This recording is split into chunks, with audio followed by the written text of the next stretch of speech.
예수님은 부활 후 승천하시면서 제자들에게 오늘 우리가 읽었던 본문의 말씀을 주셨습니다.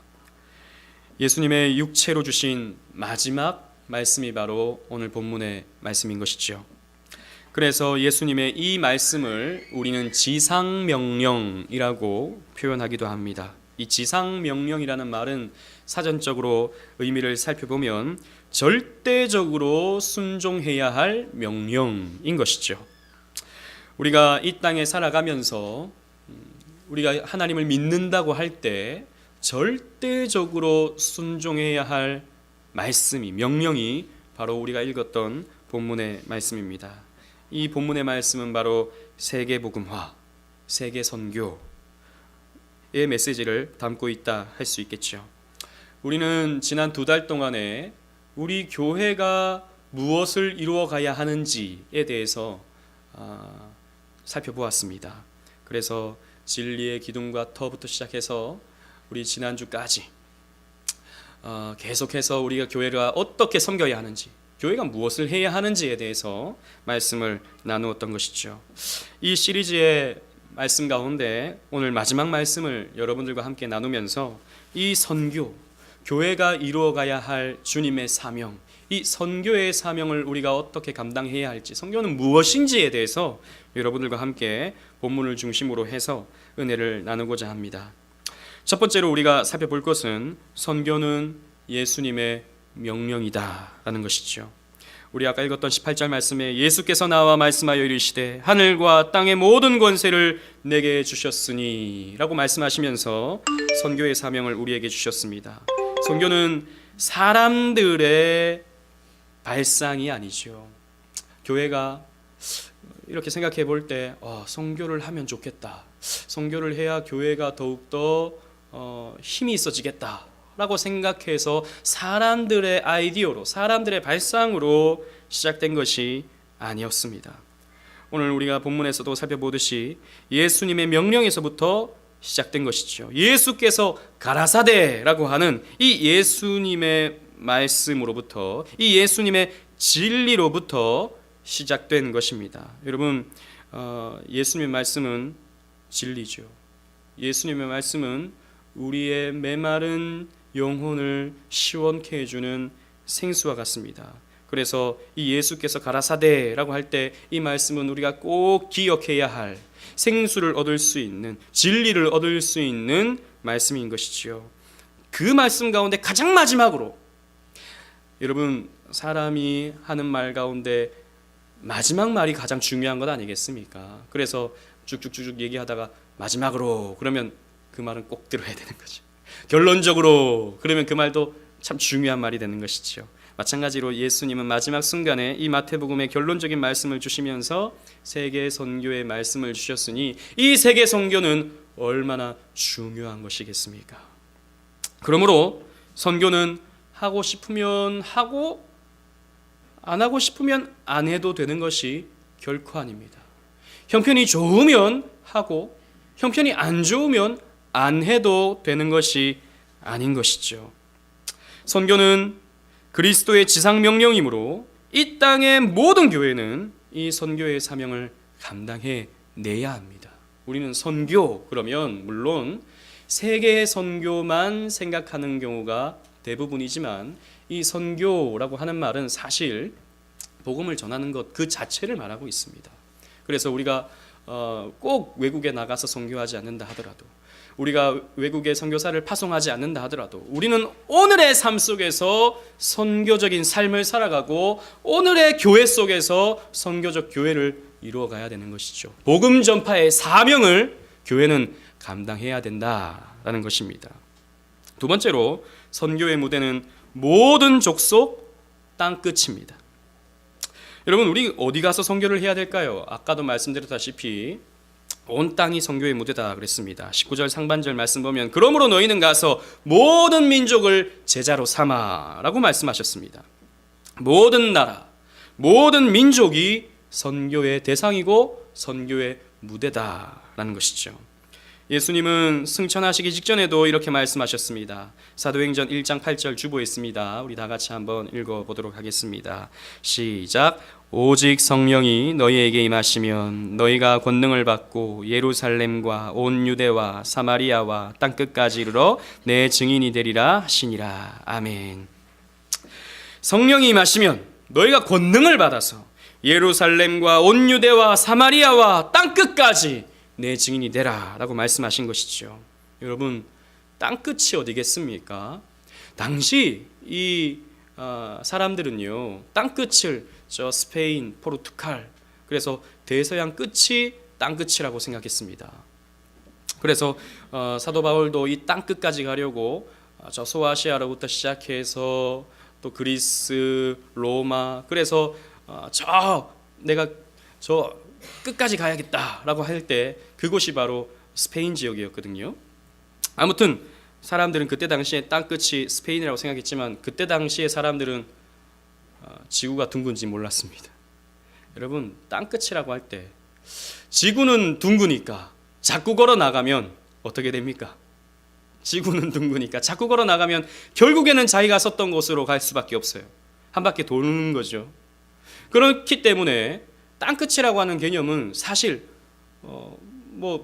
문자적으로도 마찬가지지만 모든 곳인데 바로 내가 서 있는 이곳부터 시작하는 것입니다. 그래서 예수님도 온 유대와 자기가 살고 있던 유대, 그 제자들이 살고 있던 그 유대, 그리고 사마리아, 좀 더 넓혀서 사마리아, 그리고 온 예루살렘, 사마리아, 땅끝까지 점진적으로 넓혀가는 선교의 대상을 말씀하고 있는 것이죠. 그러니까 선교의 시작은 사실 여기서부터입니다. 앞에서도 말씀드렸다시피 우리의 가정부터 선교의 대상입니다. 여러분들의 가족들, 사랑하는 여러분들의 자녀들, 아직 예수를 모른다면, 아직 하나님의 은혜를 체험하지 못했다면 선교의 대상인 것입니다. 전도의 대상인 것이죠. 너무나도 중요한. 왜? 이 복음을 듣는 것은 그저 조금 더 나은 삶을 살고 복음을 못 들었을 때 조금 더 못한 삶을 사는 정도가 아니기 때문이죠. 복음을 듣고 복음을 영접하는 것은 생명과 연관된 것입니다.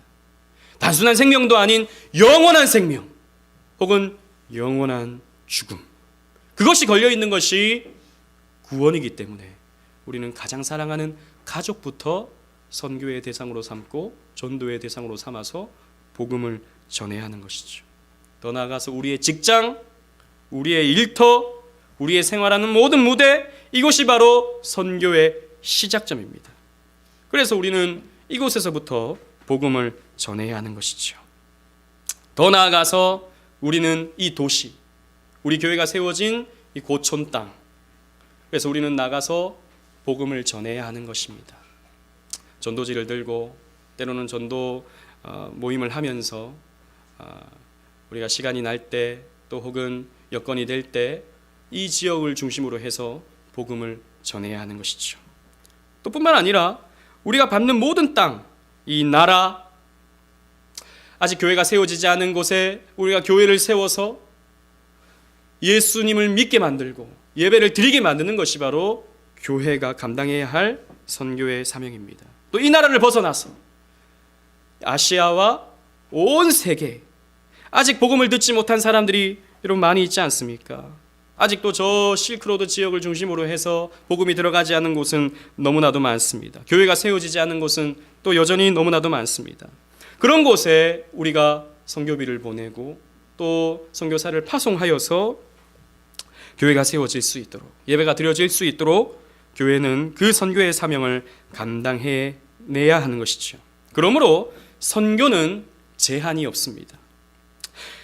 숨쉬는 사람이 있는 곳이라면, 그것이 아프리카라 하더라도, 그것이 저 시베리아라 하더라도, 그것이 저 남극이라 하더라도 살아가는 사람이 있다면 우리는 그곳에 선교사를 파송하여서 예수님을 믿게 해야 하고 예배를 드리도록 해야 하는 것입니다.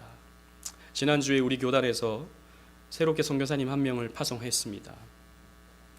지금 형편이 사실 선교사님을 파송할 수 있는 그런 형편이 되지 못하는데 감사하게도 중국의 한 선교사님이 신학교를 해서 그 신학교에서 배출된 한 중국인 목사님이 교회를 세웠는데, 지하교회를 세웠는데 그 교회가 한 200명 가까이 됩니다.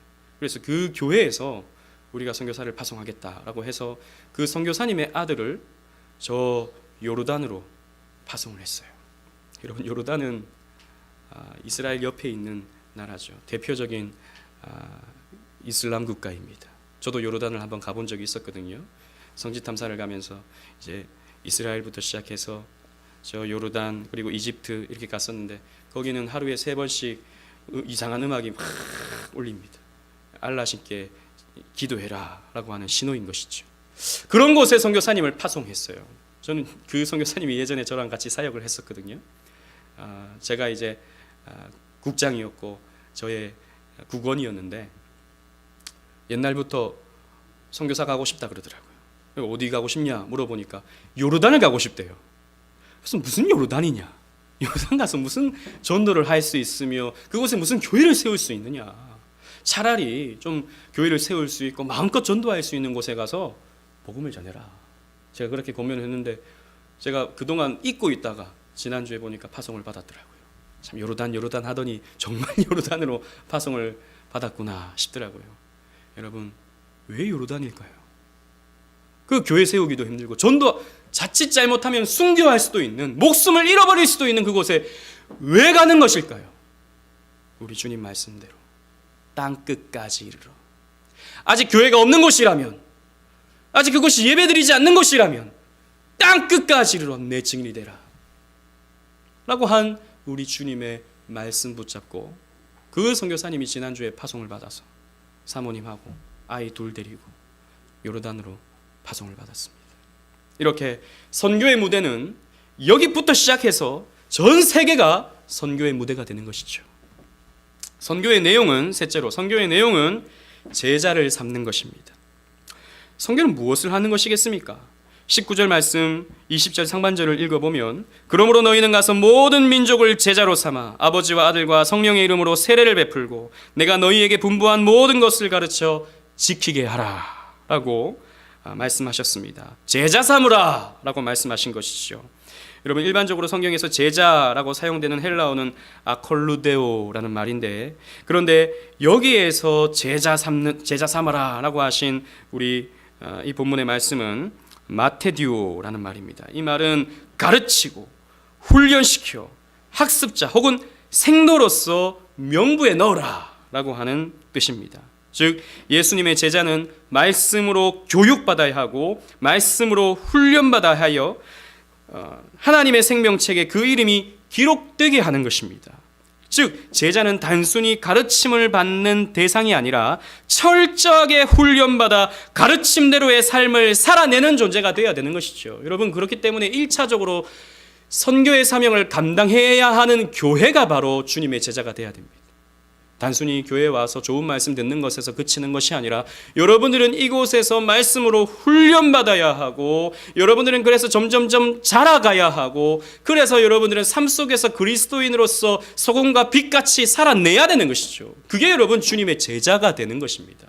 그저 예배 한번 드리는 것으로 여러분 신앙생활을 만족해서는 안 되는 것이죠. 그래서 지난주에 우리가 말씀을 나눌 때 양육받아야 된다라고 한 것이죠. 이런 제자가 돼야 된다.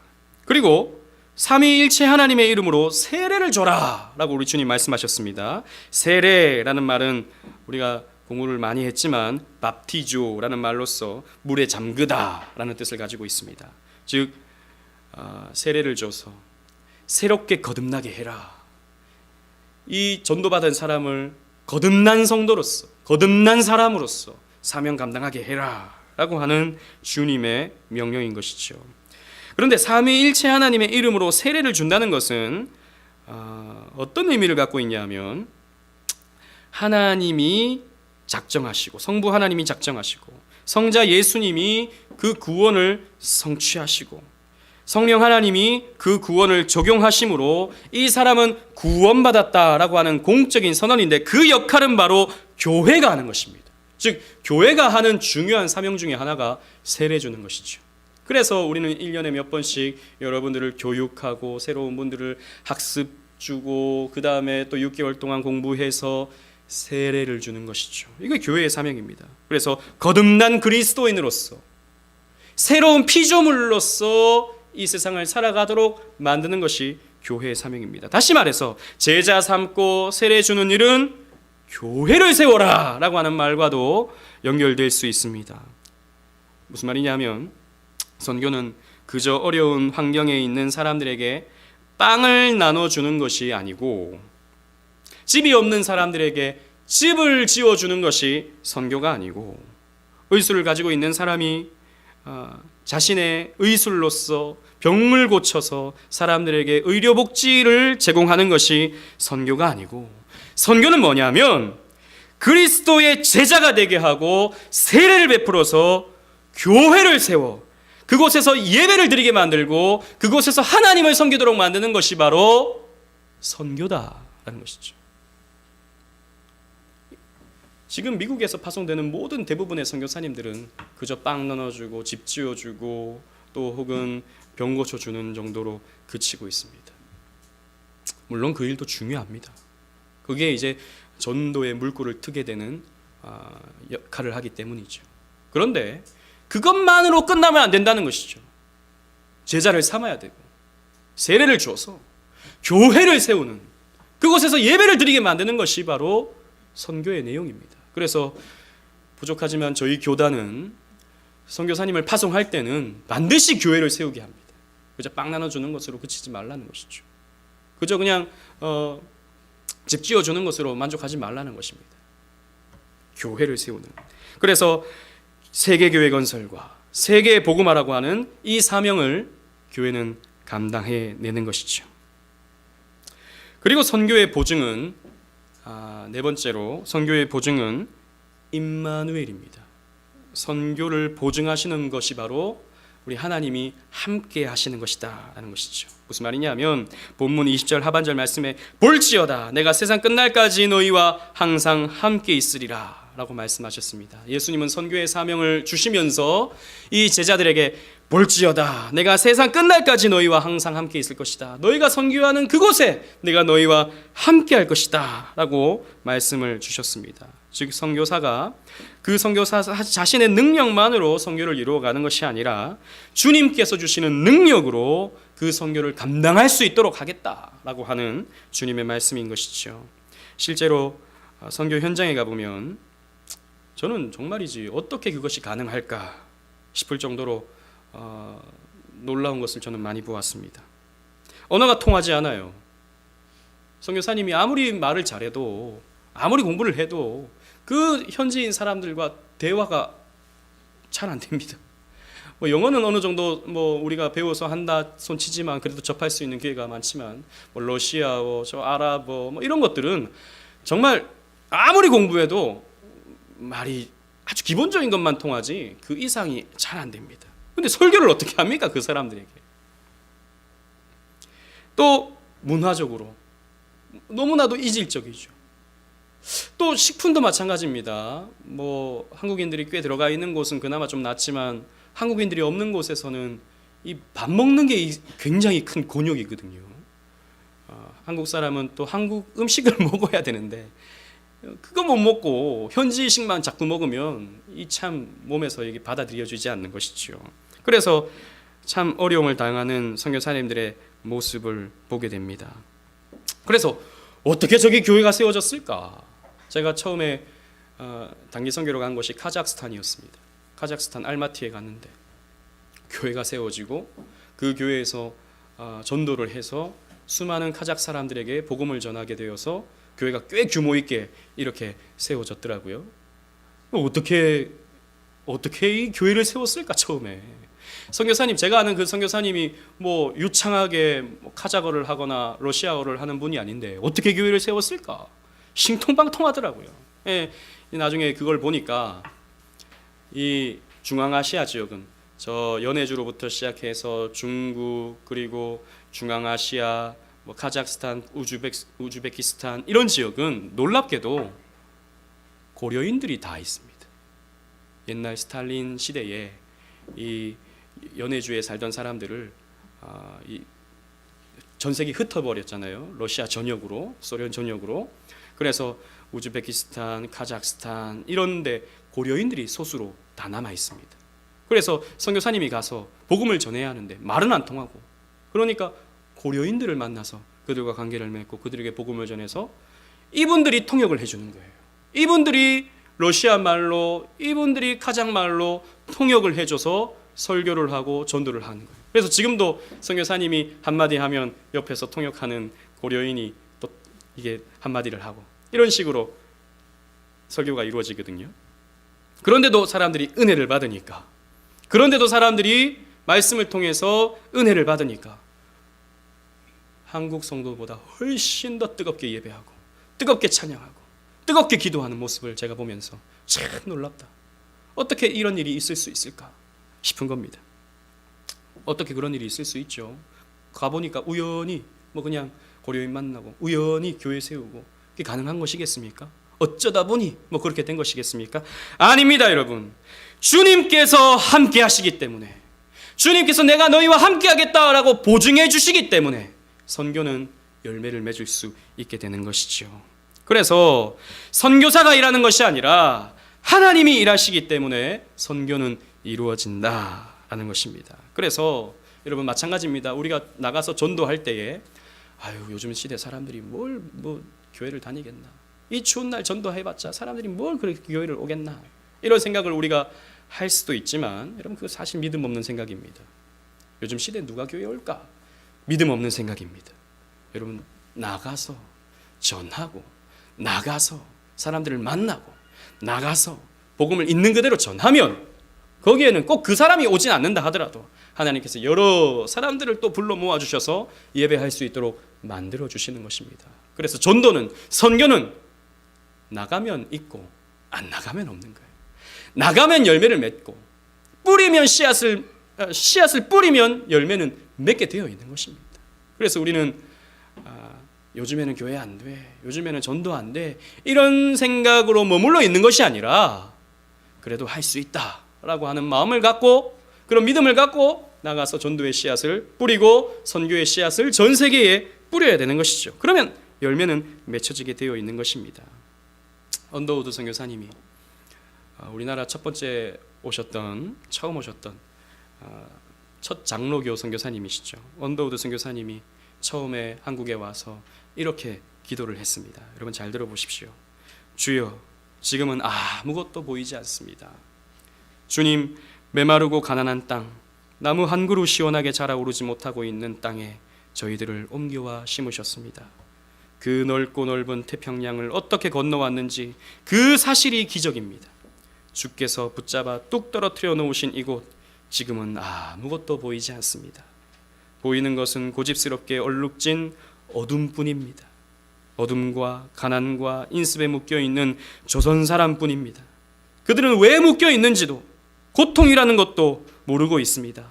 고통을 고통인 줄 모르는 자에게 고통을 벗겨주겠다 하면 의심부터 하고 화부터 냅니다. 조선 남자들의 속셈이 보이지 않습니다. 이 나라의 조정의 내심도 보이지 않습니다. 가마를 타고 다니는 여자들은 영영 볼 기회가 없으면 어쩌나 싶습니다. 조선의 마음이 보이지 않습니다. 그리고 저희가 해야 할 일이 보이지 않습니다. 그러나 주님, 순종하겠습니다. 겸손하게 순종할 때 주께서 이 일을 시작하시고 그 하시는 일을 우리들의 영적인 눈이 볼 수 있는 날이 있을 줄을 믿나이다. 믿음은 바라는 것들의 실상이요 보지 못하는 것들의 증거니라고 하신 말씀을 따라 조선의 믿음의 앞날을 볼 수 있게 될 것을 믿습니다. 지금은 우리가 서양 귀신 양귀자라고 손가락질을 받고 있사오나 저희들이 우리 영혼과 하나인 것을 깨닫고 하늘나라의 한 백성 한 자녀임을 알고 눈물로 기뻐할 날이 있음을 믿나이다. 지금은 예배드릴 예배당도 없고 학교도 없고 그저 경계의 의심과 멸시와 천대함이 가득한 이곳이지만 이곳이 머지않아 은총의 땅이 되리라는 것을 믿습니다. 주여, 오직 제 마음을 붙잡아 주옵소서 라고 언더우드 선교사님이 기도를 했습니다. 여러분 그러지 않았겠습니까? 와봤는데 서양 귀신이라고 돌을 던지는 거예요. 와봤는데 말이 안 통하는 거예요. 와봤는데 풍토병으로 서양에서 온 사람들이 죽어가는 거예요. 아무것도 보이지 않는 거예요. 아무것도 할 수가 없는 거예요. 그런데 어떤 일이 벌어졌습니까? 선교사님이 한국에 딱 오니까, 이 언더우드 선교사님이 한국에 딱 왔는데, 옛날 몇십 년 전에 토마스 선교사님이 대동강에 왔다가 성경책 하나 던져놓고 순교를 당하셨는데, 그 성경책을 받았던 사람들이 이게 뭔 책인가 싶어가지고 집에다가 이걸 내가 이 도배를 좀 해야겠다, 이 종이를 가지고 도배를 좀 해야겠다 싶어서 성경책 가지고 도배를 쭉 해놓은 거예요. 그 한문 성경책을 가지고. 그래서 이렇게 누워서 보니까 하나님이 말씀하여 하나님이 가라사대, 그리고 이렇게 보니까 예수님이 가라사대라고 하는 말씀을 보면서 이 사람이 예수님을 믿기 시작한 거예요. 근데 그 사람뿐만 아니라 그 사람을 통해서 점점 많은 사람들이 예수님을 믿게 되어서 언더우드 선교사님이 보이지 않았는데, 할 수 있는 게 없었는데 몇몇 사람들이 찾아와서 선교사님에게 우리 세례 좀 주십시오 라고 그러는 거예요. 아니 뭐 제대로 할 수 있는 게 없는데 어떤 사람들이 찾아와가지고, 저 황해도의 사람들이 찾아와가지고 우리 세례 좀 주십시오 그러는 거예요. 그래서 세례를 줬어요. 그리고 저 광화문 옆에 세문안교회를 세우신 것이죠. 그리고 하나님께서 놀라운 부흥을 한국교회에 허락해 주셔서 1907년도에 엄청난 부흥을 일으켜 주셔서 교회가 평양 곳곳에 또 전국 곳곳에 세워지도록 만들어 놓으셨죠. 그래서 여러분 보십시오. 뭐 선교사님이 뭔가 잘해서, 뭔가 실력이 있어서, 한국말을 잘해서, 뭐 나중에는 정말 잘하셨지만 뭔가 특별한 것이 있어서 선교를 이루어간 것이 아니라 하나님이 함께 하시기 때문에, 하나님이 역사하시기 때문에, 하나님이 선교를 기뻐하시기 때문에 하나님이 일을 이루어 가시는 것입니다. 사랑하는 오직 은혜교회 성도 여러분, 요한계시록 7장 9절로 10절은 천국에서의 하나님의 백성들이 하나님의 보좌 앞에서 찬양과 영광을 올려드리는 모습이 나오게 됩니다. 여러분 주보에 있습니다. 우리 요한계시록 7장 9절 10절 우리 다 같이 한번 읽어보도록 하겠습니다. 시작. 이 일 후에 내가 보니 각 나라와 족속과 백성과 방언에서 아무도 능히 셀 수 없는 큰 무리가 나와 흰옷을 입고 손에 종려가지를 들고 보좌 앞에 어린 양 앞에 서서 큰 소리로 외쳐 이르되 구원하심이 보좌에 앉으신 우리 하나님과 어린 양에게 있도다 하니. 아멘. 사도 요한이 하나님이 보여주시는 환상을 보았는데 그것은 바로 앞으로 완성되는 천상의 모습이었습니다. 그런데 그곳에는 백성과 각 나라와 각 족속과 각 방언으로 하나님께 찬양을 올려드리는 거예요. 손에 종려가지를 들고 보좌 앞에 서서, 하나님의 보좌 앞에 서서 구원하심이 보좌에 앉으신 하나님과 어린 양께 있도다 라고 찬양하는 모습을 이 요한이 환상 가운데 본 것입니다. 그런데 중요한 것은 그 천상에서, 완성되는 그 천국에서 찬양하는 사람들의 모습이 각 나라와 각 족속이다 라는 것이죠. 유대인들만 찬양하는 것이 아니라, 저 서양 사람들만 찬양하는 것이 아니라 각 나라, 흑인, 백인, 황인, 각 민족들, 뭐 이루 셀 수 없이 많은 그 각 민족들 다 섞여서 하나님을 각 방언으로 찬양하는 거예요. 각 나라 말로 찬양하는 거예요. 구원하심이 보좌에 앉으신 우리 하나님과 어린 양께 있도다. 어떻게 천상의 모습이 이런 모습일 수 있겠습니까? 선교를 통해서 이렇게 완성되는 것이죠. 각 나라의, 각 민족의, 각 족속에게 복음을 전함으로 그 사람들이 예수를 믿어 천국에 가서 하나님을 찬양하게 되는 것입니다. 여러분, 그러므로 하나님은 이 선교를 기뻐하십니다. 하나님은 이 선교를 좋아하시는 것이죠. 그러므로 우리 교회는 반드시 이 선교에 동참을 해야 합니다.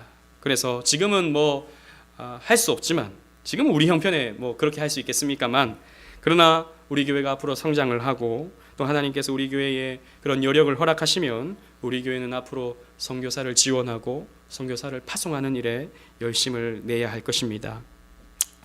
제가 이렇게 저 개인적인 기도 제목이 있다면 공식적인 것 아닙니다. 개인적인 것입니다. 우리 오직 은혜 교회가 하나님 주시는 은혜 가운데 점점 성장을 하게 된다면 저는 앞으로 5교회를 세우고 싶어요. 우리 교회를 포함해서 5교회. 그래서 왜 5교회냐? 솔라가 5개니까.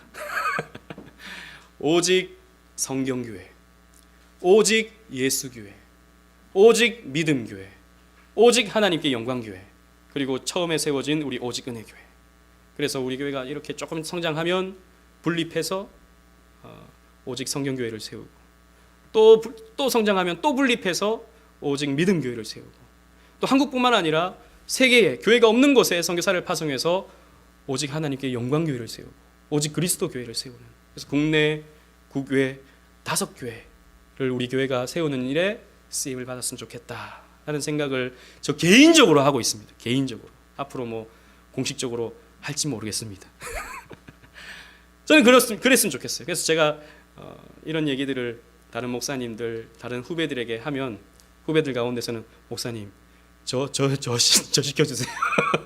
전도사님 중에서 저 시켜주세요 목사님, 이렇게 하는 후배들도 있습니다. 그래서 기도해, 우리 교회를 위해서 기도해, 우리 교회가 성장할 수 있도록 기도해봐. 제가 그렇게 농담 반 진담 반 이렇게 하고 있습니다. 정말 그랬으면 좋겠어요. 그래서 나중에 뭐 몇 번씩 우리 교회도 그 선교지 교회를 가서 같이 예배도 드리고, 또 그 선교지에 있는 교회도 우리 교회에 와서 같이 예배도 드리고, 우리 지방에 있는 교회 가서 같이 예배도 드리고, 같이 행사도 하고, 같이 수련회도 하고, 이렇게 하면 너무 좋겠다, 그런 생각을 저 개인적으로 하고 있습니다. 또 하나는 우리 교회가 아주 개인적인 기도 제목인데, 우리 개척 3주년이 되는 해에는 우리 여름에 우리 단기 선교를 우리 교회가 한번 갔으면 좋겠어요. 돈을 모아 놓으시기 바랍니다. 3년, 이제 2년 남았어요. 2년 동안 여러분 1년에 한 달에 10만 원 정도씩 이렇게 쭉 모아 놓으셨다가 우리가 카자흐스탄을 가든 저 연해주를 가든 또 갈 곳은, 오라 하는 곳은 너무 많습니다. 네. 가서 한번 보면 선교사님들이 이렇게 수고하시는구나. 야, 이런 말이 안 통해도 이렇게 선교가 되는구나. 우리가 보냈던 선교 헌금이 이렇게 쓰임 받는 거구나. 우리 교회가 이렇게 조금씩 지원하고 있는 것이 이런 열매를 맺는구나 라는 것을 눈으로 보면 기쁨이 생긴다, 은혜가 생긴다. 저도 안 가봤을 땐 잘 몰랐어요. 저도 뭐 가보지 않았을 때는 그냥 해야지라고 하는 생각만 했었는데, 가보니까, 그 선교지를 직접 가보니까, 그곳에 그 성도들을 만나보니까, 선교사님이 어떻게 사역하는지 보니까 선교에 대한 마음이 더 커지고 더 강렬해지더라고요. 그래서 아마도 한 2020년 혹은 21년쯤 되면 추진을 하려고 합니다. 그래서 우리 교회는 정기적으로 한 2년 혹은 3년에 한 번씩 선교지를 방문하고, 우리 전교인이 다 가지 못한다 하더라도 갈 수 있는 분들 추려서 이렇게 가서 한번 보고 오는 것 제가 기도하고 있습니다. 그래서 여러분도 같이 기도하시면서 한 달에 5만 원이든 10만 원이든 지금부터 차곡차곡 이렇게 모아 놓으시면 감사하겠습니다. 아무튼 우리 교회가 저는 앞으로 그렇게 선교적으로 쓰임을 받았으면 좋겠어요.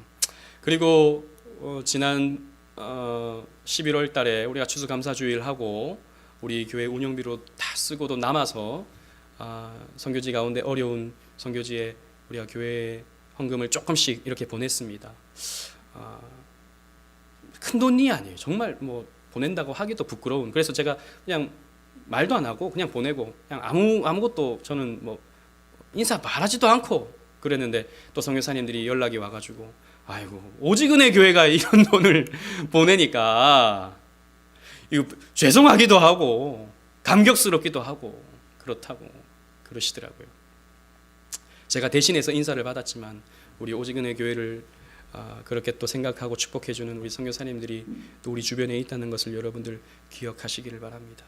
그래서 여러분 이제 내년이 되면 우리 봉투를 선교 헌금 봉투를 뒤에다가 두겠습니다. 그래서 뭐 여러분들이 마음이 닿는 대로 뭐 만 원이든 얼마든 이렇게 몇천 원이든 이렇게 하셔서 그 선교 헌금으로 나오는 모든 헌금은 우리가 앞으로 무조건 선교지에 보내는 걸로 이렇게 하려고 합니다. 여러분, 이 선교는 하나님께서 기뻐하시는 것이기 때문이죠. 여러분,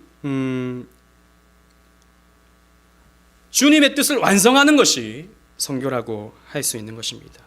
그래서 예수님께서는 마지막으로 이 말씀을 주셨고, 또 마지막 완성되는 새하늘과 새 땅의 모습도 선교의 열매들로 성경은 우리에게 보여주고 있는 것이죠. 그래서 우리는 가든지 보내든지 라고 하는 마음을 가지고, 내가 직접 가든지, 내가 선교 현장에 직접 가든지, 근데 우리 형편이 갈 수 없잖아요, 여러분. 그래서 선교사님들이 대신 가는 것 아니겠습니까? 정말 선교사님들 가서 그 말도 안 통하고 음식도 많이 맞지도 않고 그렇게 고생하는 선교사님들을 우리가 생각하면, 정말 이 사명 우리 대신 감당하려고 그 타지에서 땀 흘리고 계신 선교사님들을 우리가 생각하면, 우리가 이 선교에 동참해야 되는 것은 마땅한 것이죠. 적은 물질이라도, 적은 금액이라도 우리 교회가 이 선교의 사명을 감당해야 하는 것은 당연한 일이고 하나님께서 기뻐하시는 일이라고 생각이 듭니다. 그래서 우리 오직은혜 교회가 이 선교의 사명 잘 감당할 수 있기를 주님 이름으로 축원합니다. 아멘. 우리